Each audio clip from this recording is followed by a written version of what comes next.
Hey everybody, welcome back to another episode of FFB from the 50. I am your host Dan Amsler, and this year we are going to do something a little bit different. I am an experienced fantasy football player, but one of the things that you may not know about me is I actually have a meteorological background. So this year we're going to introduce some new content to you. We are going to come out and take a look at the weather impacts that are going to take place with some of these games. So let's go ahead and get started here. Week 1, this is the Sunday slate for September 7th. On this picture here, I went ahead and highlighted the teams in red that are playing in a dome. Those are the teams that no weather will impact the game whatsoever. Let's take a look at the others. We're going to keep things simple simply by going out and looking at the National Weather Service website. This is for Cleveland. We're looking at tomorrow. Sunday, a high of 67 with showers likely. How likely? 70% chance. Looking at a little bit more detailed forecast. Chances of showers before 9 a.m., then showers likely, and possibly a thunderstorm between 9 a.m. and noon. Then a chance of showers afternoon, partly sunny with a high near 67. Northwest winds 11 to 14 miles per hour. Chance of precipitation is 70%. New precipitation amounts less than a tenth of an inch, except for higher amounts possible in thunderstorms. All right, let's translate this. Northwest winds 11 to 14 miles per hour. Let's take a look at the way that the field sits. We are specifically talking here about Huntington Bank Field there on the shores of Lake Erie and Cleveland. So looking here at Huntington Bank Field, northwest winds of 11 to 14 miles an hour coming from the northwest would look almost like a cross breeze. I would say pushing towards the goal line on the northeastern part of the field. The bigger story is going to be the rain and the thunderstorms. Let's take a look at how much rain and thunderstorm activity they could have. In the HRRR forecast model into motion, we do see periodic rain and thunderstorms coming off of Lake Erie into the Cleveland area. Nothing looks overly heavy. Let's take a look at the sounding. This is the sounding for the Cleveland area right around kickoff time. We are showing precipitable water in the atmosphere of only 0.64 on the PWatts. That's not a whole lot of excess moisture. My guess is we're going to have light rain or light misty conditions out on the playing field during game time, possibly a heavier shower moving in off the lake from time to time. Overall, this would probably lend itself to being a more low-scoring event. This definitely is not going to help the offenses out, especially through the air.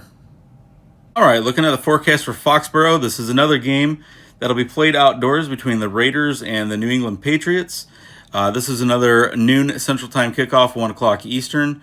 Another game that's going to be played in kind of sloppy conditions. Light winds coming from the northwest, 5 to 7 miles per hour. Quite a bit of rain actually tonight and going into tomorrow morning. Probably more rain prior to the game than during the game. During the game could lead to kind of a soggier field condition. Expect this to be an Ashton Genty type of game. Another game played outdoors in the slop may be the Pittsburgh Steelers versus the New York Jets.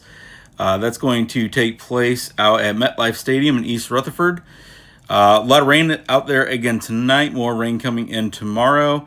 Again, light variable winds, not overly concerning, but this will be another run-heavy game. This will be Justin Fields, Breece Hall on the ground, and maybe we'll see a good dose of Caleb Johnson for the Steelers and the new multi-million-dollar man, Jaylen Warren. Another game played in the slop. Another East Coast game taking place tomorrow. The New York Giants at Washington at Northwest Stadium in Landover, Maryland. Now, this is one where the morning is going to start out cloudy and soggy once again. We're out on the East Coast, but notice now that we're getting a little bit further south, we should have clearing conditions by game time. Should be very nice conditions for a football game. There should be no limitations weather-wise. Looking at the game, Carolina at Jacksonville down there at Everbank Stadium in Jacksonville, Florida.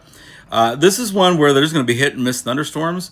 I do believe most of the thunderstorm activity should wait until after the game before it starts to fire, but this will be something that we need to watch towards the end of the game.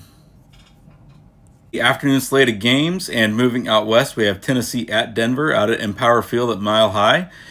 Conditions look favorable for a good clear weather game. Could be some pop-up thunderstorms in the afternoon. Not overly concerned. Even if there are, they're going to be very spotty. Don't expect any kind of major coverage. Staying out west, we have San Francisco at Seattle at Lumen Field in Seattle, Washington. The day is going to start off rainy, but should clear out around kickoff time. Looks like this game should be mostly sunny during the game itself, high near 72. Light winds, no weather conditions should affect this game. Another afternoon slate game, but moving back further to the east, Detroit at Green Bay up at Lambeau. Absolutely no weather conditions should have any kind of impact on this game. And for Sunday Night Football, we have Baltimore at Buffalo at Highmark. They're in Orchard Park. Should be absolutely no issues with that game whatsoever weather-wise as well. And then moving on to Monday Night Football, the Minnesota Vikings at Chicago, playing the Bears at Soldier Field. Absolutely beautiful weather conditions. Should be no impact on the game whatsoever. Bear down. Duh, Bears.